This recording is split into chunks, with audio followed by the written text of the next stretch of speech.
Good evening students.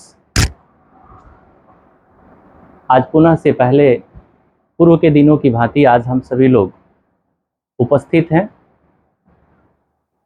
आप सभी का हमारे YouTube चैनल मैथसेबल में स्वागत है। आज पुनः से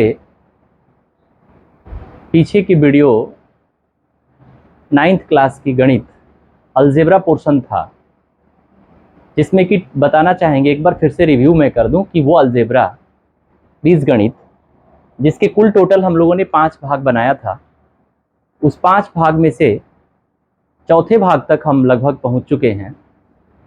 एक भाग और है जो कि हम लोग को पढ़ना बाकी रहेगा। बाकी जो भी कल के वीडियो में, पीछे की वीडियो में कॉन्सेप्ट हम लोगों ने पढ़ी है, उस कॉन्सेप्ट से रिलेटेड जो एक्सरसाइज होगी 2.2, जैसा कि आप देख पा रहे हैं, हम नोट कर लिए हैं 2.2। इसके हम टोटल क्वेश्चंस 4 ही हैं। अब ये टोटल क्वेश्चंस 4 में ये चारों क्वेश्चन की सॉल्यूशन आज हम लोग देखने की तैयारी करें। अब बगैर समय गंवाए, क्योंकि आपका बहुत बहुमूल्य समय है, कम से कम समय में प्रयास कर रहा हूं इसको दिखाने की। जैसा कि आप देख पा रहे हैं कि पहला क्वेश्चन है कि find the value of the polynomials 5x - 4x² + 3। ध्यान से देखेंगे, ये एक बहुपद है, यानी इसका हिंदी में ये मतलब हुआ कि नीचे दिया गया जो बहुपद है 5x - 4x² + 3, उसके नीचे दिए गए x = 0, x = -1, x = 2 का पर मान ज्ञात कीजिए। मान ज्ञात कीजिए, कैसे मान ज्ञात करेंगे? शायद आपको मालूम होगा, जब पीछे के दिनों में हमने पॉलिनोमियल को लिखना स्टार्ट किया तो उसमें पॉलिनोमियल को px करके हम लिखा करते थे। px, p का मतलब होता है पॉलिनोमियल, और जो छोटा कोष्टक में मैं x लिखा हूं, इसका मतलब कि मेरी बहुपद x के पदों में है। अगर वो y के पदों में होती तो py लिख देते। आते हैं तो फिर px = 5x - 4x² n + 3। जैसा कि आपको मालूम है कि हमने अभी कभी कहा कि x के टर्म में अगर हो तो वो px कहलाती है, और यहाँ क्वेश्चन का कहना है कि आप x = 0 पर इसका मान बताइए। स्वाभाविक है बच्चा समझ गया हो कि that x is the transfer at 0, यानी ये x 0 मान पर ट्रांसफर करने की बात कर रहा है, यानी कि जितनी x नजर आ रही है उस सब पे 0 रख देना है। रखने के बाद क्या करेंगे? तो रखने के बाद सर उसका कैलकुलेशन कर देंगे, गणना करके रिजल्ट बताएंगे। आइए मैं 0 रखता हूं, दैट p0 = 5 × 0 - 4 and 0 का स्क्वायर + 3। जैसा कि आपको पता है कि 5 में अगर हम 0 की मल्टीप्लाई करेंगे तो 0 आएगा, 4 में भी 0 की मल्टीप्लाई करेंगे तो 0, एंड +3 करेंगे तो इसका रिजल्ट क्या मिल गया हमको? 3। अब हम इसी क्रम में x = -1 की वैल्यू अगर फाइंड आउट करें, जस्ट 0 की तरह हमको हर x की जगह पर -1 पुट करना है। तो 5 × -1 - 4 -1 का स्क्वायर + 3। जैसा कि आपको पता है कि ये 5 प्लस साइन में है, और अंदर में जो मैंने मान ट्रांसफर करी -1, वो एक नेगेटिव साइन है, और प्लस और माइनस के बीच में मल्टीप्लाई का साइन है। तो प्लस में माइनस की अगर मल्टीप्लाई करते तो क्या मिलता? माइनस, और 5 × 1 = 5, यानी 5 × 5। -1 का यदि स्क्वायर कर दूं तो -1 × -1 करेंगे तो पॉजिटिव 1 हो जाता है, यानी प्लस में आ जाएगा, और उस प्लस का यदि माइनस में कर दूं तो प्लस माइनस माइनस 4 हो जाएगा, एंड +3।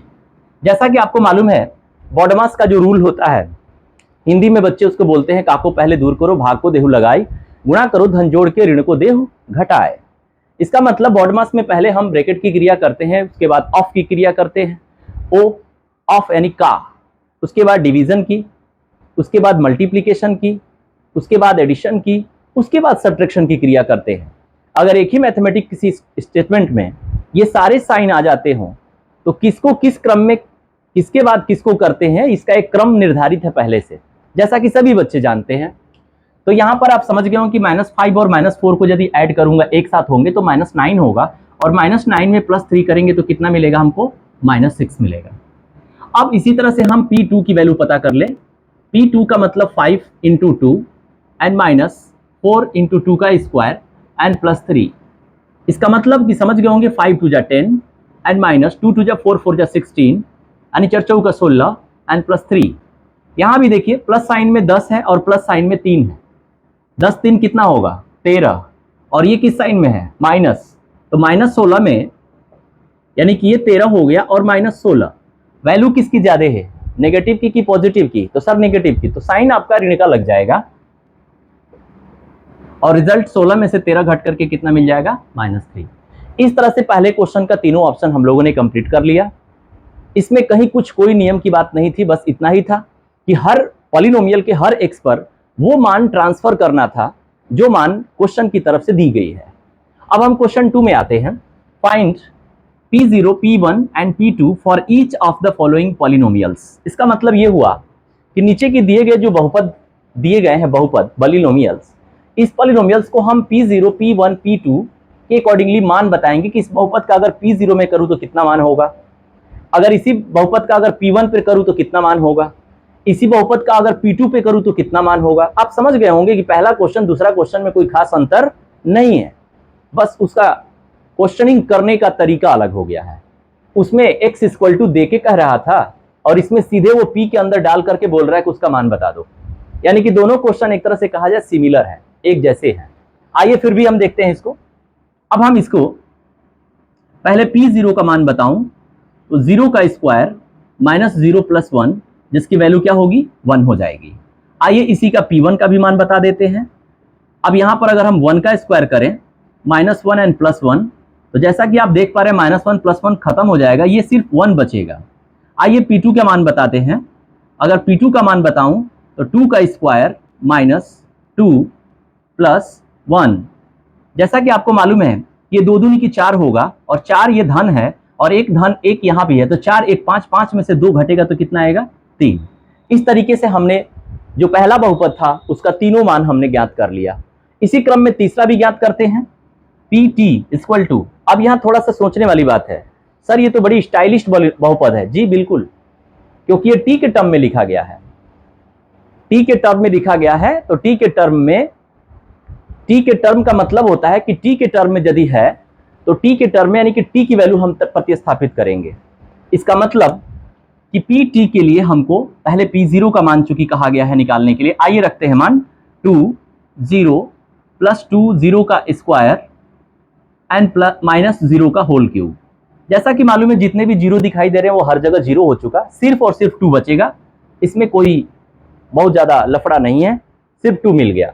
अब हम P0 के बाद किसकी वैल्यू निकालेंगे P1 की, तो P1 में सर 2 + 1 + 2 1 का स्क्वायर -1 का cube that is equal to 2 + 1 3 और 3 2 5, 5 में से 1 घट जाएगा, कितना मिलेगा 4।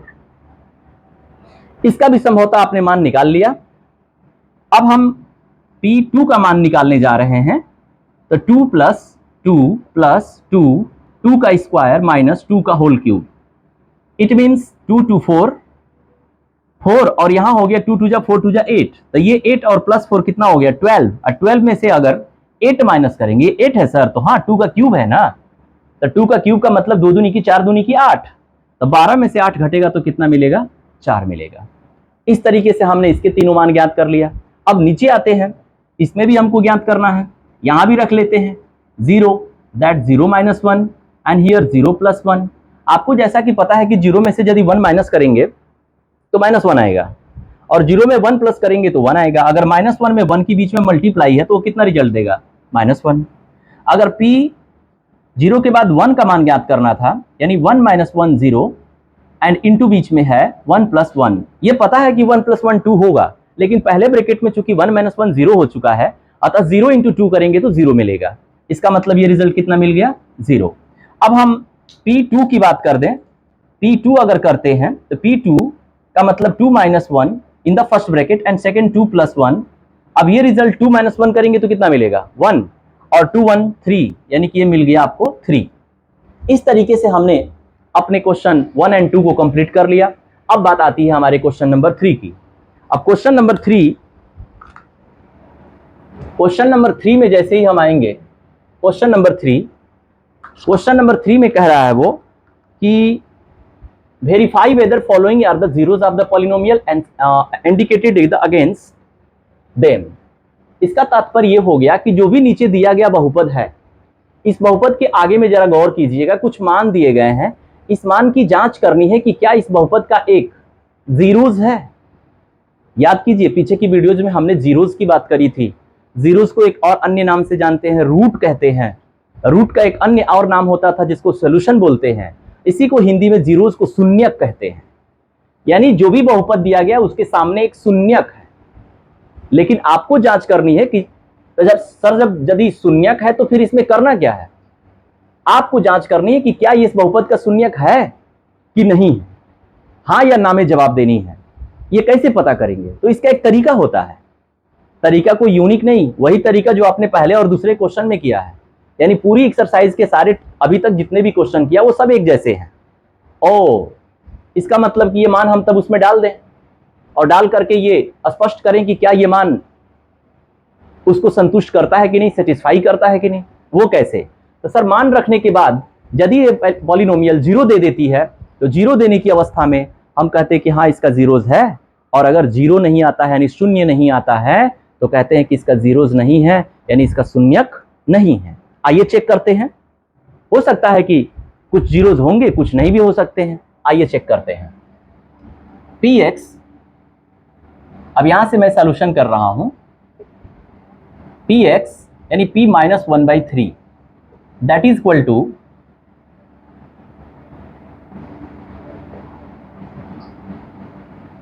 Equal to three in bracket minus 1/3 and plus 1। ये 3 से 3 कैंसिल हो गया। अब वह -1 मिला, -1 में यदि +1 को करते हैं तो रिजल्ट कितना मिलेगा? 0। तो बोलेंगे कि हाँ इसका रिजल्ट क्या मिल गया? यस। यस का मतलब कि उसका जीरोज है। आइए दूसरा में चेक करते हैं। दूसरा में दिया है सर 4/5। इट मीन्स p, अब हम यहाँ 4/5 पुट किया तो मेरे को मिला क्या, जरा गौर से देखिए। 5 × 4/5 माइनस पाई है सर। पाई देख करके कितने बच्चे भड़क गए होंगे। पाई से नोट, इसमें डरने की कोई बात नहीं है, ना ही पाई का मान 22/7 रखने की बात है। आपको सिर्फ बताना है कि जीरो आएगा कि नहीं आएगा। कैलकुलेट कर लीजिए, जरूरत पड़े तो पाई का मान 22/7 रख सकते हैं। लेकिन अगर रखने के पहले ही पता चल जाए कि जीरो नहीं आएगा रखने के बाद, तो फिर रखने की क्या जरूरत है। आगे बढ़ते हैं। ये 5 से 5 कट गया, 4 माइनस पाई रिजल्ट आया। क्या ये है? No sir. क्यों नो? बिकॉज नॉट इक्वल 0 है। 4 माइनस पाई नॉट इक्वल 0, यानी ये तब नहीं है, जीरोज नहीं हुआ, जीरोज नहीं हुआ। अब हम तीसरे ऑप्शन में आते हैं। तीसरा ऑप्शन में गौर कीजिएगा, 2 जीरोज दिया गया, एक 1 दिया गया और एक -1 दिया गया है। तो 1 का मतलब होता है, आइए रख के देख लेते हैं। p1 यदि हम रखते हैं तो 1 का क्यूब -1 दैट इज इक्वल 0 हो गया। तो सर ये तो है, तो हाँ यस लिख दीजिए क्योंकि 0 आ गया। अब -1 रखते हैं अगर हम यहीं पर, तो -1 का सर क्यूब करेंगे ना तो पता -1 आएगा। वो कैसे सर? -1 इंटू -1 इंटू -1 3 टाइम्स करना है। तो माइनस में पहला माइनस और दूसरा माइनस मल्टीप्लाई करके रिजल्ट क्या दिया? पॉजिटिव। प्लस, और प्लस से तीसरा जब माइनस की मल्टीप्लाई होगी तो क्या मिलेगी? माइनस। इसका मतलब कि ये रिजल्ट हो गया आपका -1 एंड देन -1, दोनों ऐड हो जाएगा सर, यानी एक साथ जुड़ जाएगा। इसका रिजल्ट क्या मिलेगा? -2। ये -2 नॉट इक्वल 0 हो गया। तब यदि 0 की इक्वल नहीं है तो इसका मतलब कि तब वो शून्यक नहीं है, यानी जीरोज नहीं है। ध्यान दीजिए, 0 और जीरोज दोनों एक ही वर्ड हैं, थोड़ा सा का अंतर है, बट एक 0 का मतलब शून्य होता है और एक जो जीरोज बार बार आ रहा है उसका मतलब शून्यक होता है। कभी दोनों में कंफ्यूज ना होए। आगे बढ़ते हैं। अभी और भी 2 ऑप्शन हैं। यहां जैसे ही हम आगे बढ़ेंगे, यहां पर p = -m/l दिया गया है। थोड़ा सा जो मान ये दिया गया इसको देख करके बच्चे हल्का सा हड़कते हैं। हड़कने की कोई आवश्यकता नहीं है। जैसे आप एक न्यूमेरिक वैल्यू को रख करके आप वेरीफाई कर रहे हैं, वैसे इसको भी वेरीफाई कर लेना है। कैसे सर? तो lx + m है, तो lx + m में l और x की जगह पर यदि -m/l पुट कर दे तो l से l क्या हुआ? कट गया, और प्लस m है, तब तो -m + m क्या हो जाएगा? 0 हो गया सर। -m + m 0 हो गया, तो 0 है तब तो यस को हो गया सर। इसका रिजल्ट क्या मिल गया? यस। -m और +m क्या बन गया? 0। माइनस एम और प्लस एम कट जाएगा, ये दोनों कट करके क्या मिल गया, 0। इसका मतलब है, आइए लास्ट क्वेश्चन करते हैं इसका, p एंड दिस 1 माइनस 1/√3 कहा है रखने के लिए। बहुपद क्या है, तो आपका 3x² माइनस 1 है। आइए रखते हैं 3 माइनस 1/√3 एंड दैट का होल स्क्वायर एंड माइनस 1। आप गौर कीजिए, यहाँ 1/√3 है, क्या है, 1/√3। तो 1/√3 का मतलब होता है, अगर 2 बार मल्टीप्लाई करेंगे, ये 1/√9 हो गया, 3 3 जा 9, और रूट में 9 की वैल्यू कितनी होती है, 3। इसका मतलब कि रिजल्ट कितना देगा, तो सर 3 इंटू 1/3। वो सर माइनस भी है, माइनस से कोई दिक्कत नहीं, अगर इस माइनस को लेकर के 2 बार मल्टीप्लाई कर देंगे तो माइनस माइनस क्या हो जाएगा, प्लस हो जाएगा, इसलिए हमने माइनस को वहां पर लिखा ही नहीं। अब हम समझ गए कि यहाँ पर 3 इंटू 1/3 आया, और ये -1, ये 3 3 कैंसिल होकर के +1 में से -1 जाएगा तो कितना मिलेगा, 0। यानी ये भी रिजल्ट क्या आया, तो यस, यानी हाँ उसका जीरोज है। एक और मान है 2/√3, आइए इसको भी चेक कर लेते हैं। 2/√3, आइए मान रखते हैं 3x², तो 2/√3 का होल स्क्वायर। ये जो x² दिख रहा है ना, इसी x की जगह पर वो मान में रख रहा हूं, क्योंकि उसके ऊपर स्क्वायर है तो इसके भी ऊपर स्क्वायर लग गया। अब -1, अब आइए 2/√3 और इंटू 2/√3 की मल्टीप्लाई करते हैं, तो 2 दूनी की 4 हो गया, ऊपर में 2 2 जा 4, और नीचे √3 में √3 तो समझ ही गए हैं 3 आएगा। इसका मतलब ये कितना मिला आपको, तो सर ये मिला 4/3, 4/3 और -1 माइनस करेंगे तो कितना रिजल्ट आएगा, तो सर 1/3। क्या ये इक्वल है 0 के, नहीं, इसका मतलब ये रिजल्ट क्या हुआ, नो। ओ, इसका मतलब कि एक आया यस और एक आया नो। यानी इस तरीके से मैं कह सकता हूं कि ये भी क्वेश्चन उसी की तरह था। क्यों, क्योंकि जो पहले में हमने काम किया वही काम दूसरे में किया, वही काम तीसरे में भी किया, बट तीनों का पूछने का तरीका अलग था। इसको कहते हैं the position of question, the standard of question. Question का क्या मानक है। क्वेश्चन ऐसा नहीं कि 6 क्लास वाला बच्चा देखेगा तो कहेगा, वो कहेगा कि भैया ये तो हम भी इसको जानते हैं, लेकिन जब उसे करने को देंगे तो वो नहीं कर पाएगा। उसका वजह, the standard of question 9th का हो चुका है। तो ये ध्यान रहे, आपके लिए मैटर नहीं करता है, बस आप ये थीम बना लीजिए कि सारे क्वेश्चंस क्या थे, सेम थे। एक में बताया कि इसके मान ज्ञात कीजिए, एक में कहा कि उसमें भी वही कहा, बस मान पूछने के और निकालने के तरीके वो अलग कर दिया था। यहां भी क्या था, तो जीरोज का वेरिफिकेशन करना था, जीरोज है कि नहीं है। ओके, अब आते हैं find question number 4, find the zeros of the polynomial in each of the following. यहां पर कुछ बात हट करके है, जो आपके बहुपद दिए गए हैं, कह रहा है कि उसको सॉल्व करके उसका मान ज्ञात करिए, हल। तीसरा नाम मैंने बताया था सॉल्यूशन, पहला नाम था जीरोज, उसके नाम दिए थे बाद रूट्स, उसके बाद आया था सॉल्यूशन। तो सर अब मैं बताना चाहूंगा कि मैं सॉल्यूशन करने जा रहा हूं।